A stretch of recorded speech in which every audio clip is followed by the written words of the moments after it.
Good morning, friends. Hello, I'm Irvin Pangwi.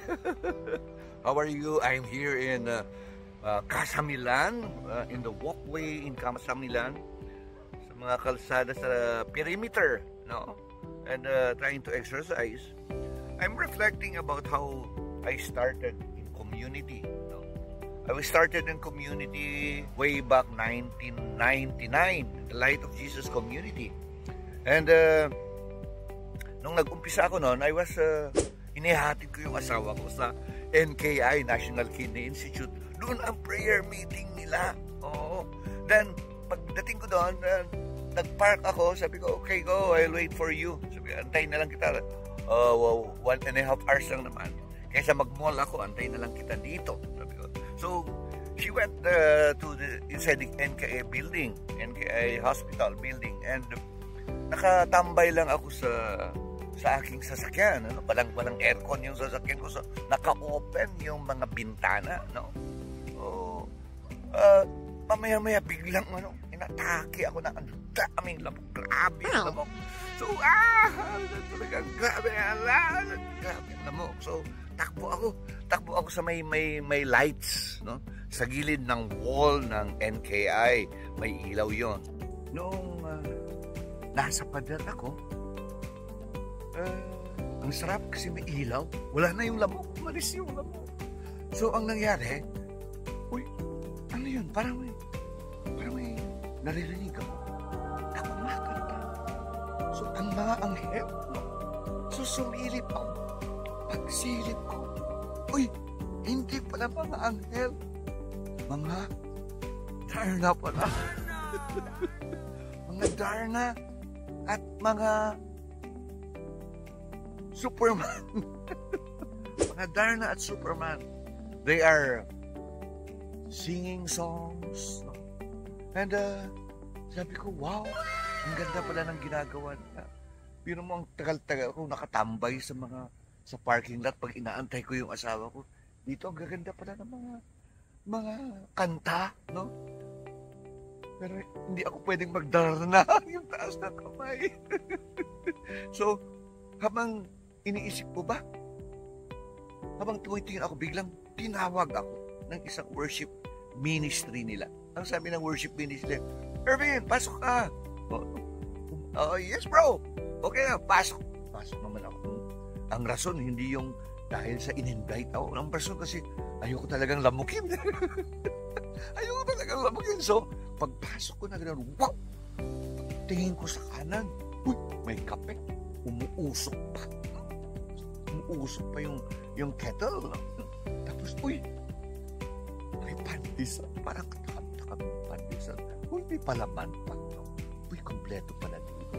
So, instead na papasok ako at diretso ako sa prayer meeting, dumiretso ako sa coffee and pandesal. Lumapit ako doon, umupo ako, kumuha ng kape, kumuha ng pandesal. Saka ako umupo sa harap. Tamang-tama naman na ang tawag nila doon ay talk, no? So, nakinig ako ng talk. And I was inspired by the talk.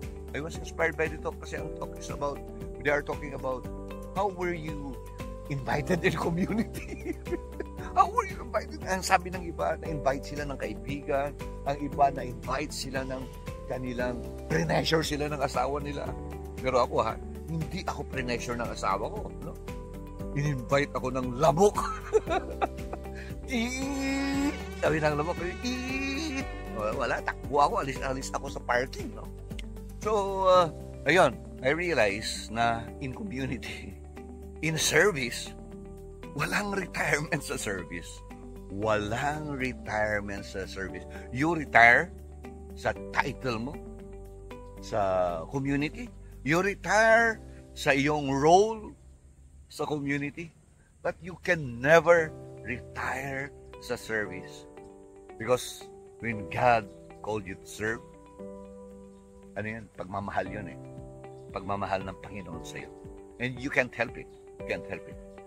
Sometimes, you can serve. You can serve without Pero hindi tumatagal. Hindi tumatagal. You can serve just by invitation ng iba. Pero pag naramdaman mo ang pagmamahal ng Panginoon sa iyo, yes! You can't help it but to serve. You can't. Hindi mo mapipigilan. Oo, maniwala ka sa akin. Bakit ko tinawag na Darna? Darna, nakataas yung kamay nila. Sabi ko, Darna, hindi ako magda-Darna, no? Hindi ba? Mas lalo, hindi ako magsusuperman. Superman! Di ba? Darna! Di ba? Hindi mo ako hindi mo ako mapapatayo. Alam mo? Ngayon, hindi lang Superman, hindi lang Darna. Lumilipad ba? Nakataas yung dalawang kamay. You can't help it. Hindi mo matiis. Kasi naramdam mo ang pagmamahal ng Panginoon. Well, ano ang binago sa akin ng Panginoon? Ang dami yung binago. Dati, lasenggo ako. Ngayon, umiinom na lang ng tubig. Umiinom na lang ng kape. Hindi na anak eh. Di ba? Noon, paglabas ko, silip ko, umaga na pala. Paglabas ko, umaga na pala. Nasa lamesa ka pa, di ba? Pero ngayon, kape na lang. Kape na lang pampagising. Kape na lang pampatulog. Sabi natin, di ba? Sa community, if you're in community, everyday blessing ba? No? Every hihingin mo ba? Nagiging reality? No. Especially pag ang hihingin mo ay may tinatawag tayo na parang alam mo yung bakit kaya Lord? Bakit hindi mo pa sinasagot ang prayers ko? Bakit hindi mo pa ibinibigay ang dasal ko? For example, you're praying for a house. Bakit kaya hanggang ngayon di pa ako nakakaipon pa mag-build ng bahay? No? Baka nagtatrabaho ka ba? Di ba? And yung sometimes sa ating mga prayers, if still unanswered, parang ang tawag natin doon is the Lord gave you the answers to your prayer at the perfect time. No? Perfect time. Kung hindi aayon sa iyo yung blessing, you will not receive it. Hindi darating sa iyo. Pag hindi aayon sa iyo, mas lalo kang mapapariwara sa pinipray mo. Hindi darating sa iyo. Pero dito pag alam mo yung pray for it and eksakto ang panahon na kailangan yan, eksakto at the right time yon, the Lord will provide you with it. He will surprise you with these miracles. Amen? And the Lord is so loving. The Lord is so full of blessings. Sabi nga natin, di ba? Pag nag-uho siya, siksik, liglig, umaapaw. At kapatid, pag umaapaw ang blessing sa iyo, ano ang gagawin mo? Di ba? Ano ang gagawin mo? Basan mo yung katawan mo para mag-leak ang blessing sa iba. Huwag literal na baka may tusukin mo yung mga katawan. Bless others as God is blessing you. Bless others. Kikita mo dyan yun. No? If somebody taught you na to fish, then teach others to fish. No? Dollhouse, hindi masyado eh. Sometimes it would not help. Sometimes, most often, it would not help. But if you teach someone how to fish, teach someone how to do work, turuan mo ng skill ang mga tao, they will remember that and they will be blessed because of the skill that you have taught them. Yung karunungan na itinuro mo sa kanila, ay hindi nila makakalimutan buong buhay nila. No? Alala ko yung isang employee ko na tinuruan ng ating manager siya. No? Sabi niya, nung nakita niya, pasukat nga yung lamesa, nung sinukat yung lamesa, ganito ang sukat, sir, ganito, hawak-hawak yung metro, ganito, sir. Hindi niya sinasabi yung number, yung sukat. Oops, naintindihan ka agad ng manager. So, So after bago umuwi, sabi ng manager, Romeo, maiwan ka muna. Ano, so naiwan si Romeo. Ano. Ito Romeo, nag-drawing yung very patiently nag-drawing yung manager sa whiteboard. Drawing niya yung isang ruler. Inilagay niya, this is 1/2, this is 3/8, this is 5/8, this is 1/4, no? This is 12 inches. Alam niyo, no? Kinabukasan, the employee, very confident, very confident of himself. Pagpunta niya doon, sir, ang sukat is 24 and 5/8. Oh, grabe, may 5/8 pa. No, di ba? 24 and 5/8. Di ba? Alam niya magsukat. He was so confident that he became one of my best sample makers. Tagagawa ng samples. And sample makers, kailangan marunong magsukat. No? And you see, when you teach someone, they will use it for the rest of your life. Yeah. So, friend, teach someone. Will I share to you 2 stories in the Bible? First story is Samuel.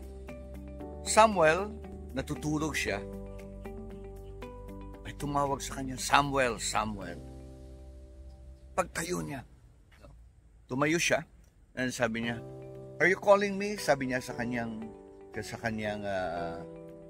father. Are you calling me? No, Samuel, go back to sleep. Natulog ulit siya. Samuel. Gising ulit siya. Are you calling me father? No, go back to sleep. The third time, Samuel, are you calling me father? Tinatawag mo ba ako? Sabi na realize ng father niya na tinatawag siya ng Panginoon. And sabi niya kay Samuel, pag marinig mo ang tawag na yan, tumayo ka at sabihin mo na, here I am, Lord, your servant is listening. Another story is about Jonah. Si Jonah, tinawag siya ni Lord sa kanyang dream. Jonah, go to Nineveh. Ang mga tao doon, makasalanan na talaga. Go to Nineveh and ask them to repent. And so, sabi ni Jonah is the servant of the Lord. But sabi ni Jonah, paano ka pumunta doon? Mga loko-loko ang mga yon. Hindi nakikinig ang mga yon. Paano makikinig sa akin ang mga yon? Di ba? Paano makikinig? Lord, hindi nakikinig yon. Walang pinapakinggan. Go anyway and I will be with you. Ayaw ni Jonah pumunta. So, ang ginawa niya, nagtago siya. Malis siya. Hindi siya nagpakita sa Panginoon. And sumakay siya sa boat. Nung sumakay siya sa boat, nagkaroon ng storm. Ang grabe. Ganun ang storm. Tapos nagulat yung bakit may storm? Wala namang siguro wala namang signal na sinabi ang Pag-asa kung bakit may storm, no? Bakit may storm? Kinakabahan si Jonah kasi Jonah is righteous, kinakabahan siya. Sabi niya, hindi niya matiis. Sabi niya, it is a punishment from the Lord na the Lord is asking me to go to Nineveh pero hindi ako sumunod sa kanya. Tinakasan ko siya. Naggalit ngayon yung mga nasabot. Itapon ito yung magpapasink ito sa atin. So, itinapon overboard si Jonah. No? Pagkatapon sa kanya, kinain siya ng whale. And he stayed in the belly of the whale for 3 days. I think, if I'm not mistaken, 3 days. No? Then, pagdating sa shore, iniluwa si Jonah. Alam niyo kung saang shore yun? You guessed it right. Shore ng Nineveh. And Jonah, after realizing that he was in Nineveh, after realizing na nagkamali siya kay Lord, na nagkasala siya kay Lord, he went out and preached the word na repent for your wrongdoing. Friend, in your heart, naramdaman mo, God is calling you. If in your heart, maramdaman mo na during the times na, there is a burning desire in your heart na to serve, be like Samuel. Be like Samuel. Sabi niya, Lord, here I am, your servant. Huwag nating antayin na kainin tayo ng whale like Jonah. Like Jonah, no? And God binanggit sa atin ni Lord. Somehow, parang mahirap gawin. Parang imposibleng kaya pa natin gawin. Hindi ako yun eh. Yung mga ganun tayo. Hindi ko kaya yun. Ano, mag-preach ka? Hindi ko kaya yun. Ano, makipag-usap ka, mag-connect ka? Hindi ko kaya yun. Mag-worship ka? Hindi ko kaya yun. God calls you to serve. He will call you. Just say, here I am, Lord, your servant. Please listen. I was like Jonah. When I was young, tinatawag-tawag na ako niya. I serve si sacristan, I serve in the church. Pero kinain ako ng mundo. No? Kinain ako ng mundo ng all of this abundance of this world. Kinain ako. And the Lord is so good. The Lord is so loving. The Lord is so patient with me. Minahal pa rin ako. Ginabayan pa rin ako. Inantay pa rin ako. Pag naliligaw ako, nire-redirect ako. There is always a redirection in my life. And I praise and thank God sa binigay niyang pagmamahal sa akin. I cannot love Him that much. Pero I felt the love of God for me and my family. Glory to God. Glory to His name. Ganda ng mundo na binigay ng Panginoon sa atin. Let's serve God with all, even in our later days. Glory to God. God bless you.